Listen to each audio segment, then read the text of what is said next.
beaucoup de gens dans leur vie possèdent une faiblesse, une certaine faiblesse à l'intérieur d'eux-mêmes. Et cette faiblesse-là, il n'y a que eux qui le connaissent. Comme il en était pour les jeunes hommes riches. Il ne mentait pas, il ne critiquait pas, il ne volait pas, il ne commettait pas adultère, il ne couchait pas les femmes. Il ne partait pas vivre une vie de désordre pour se comporter comme un malpropre.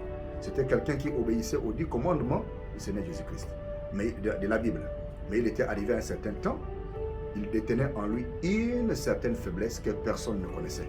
Mais il n'y avait que Dieu seul qui connaissait la faiblesse-là. Or, pour être parfait devant Dieu et pour satisfaire à ses exigences, il faut l'offrir la faiblesse cachée. C'est pourquoi ta faiblesse cachée doit être offerte au Seigneur. Et la faiblesse de ce jeune homme riche-là, c'était l'argent. C'est pourquoi, comme Dieu connaissait que sa faiblesse était l'argent, il lui a dit, vends tout ce que tu as et distribue-le aux pauvres, puis viens et suis-moi. C'est alors qu'il est rentré dans la grande tristesse totale. C'est ça le problème qu'a beaucoup de chrétiens aujourd'hui. Ils ne veulent pas sacrifier la faiblesse cachée. Donnez à Jésus-Christ la faiblesse cachée. Et lorsque vous le lui donnez, c'est alors qu'il vous donnera en retour le royaume éternel.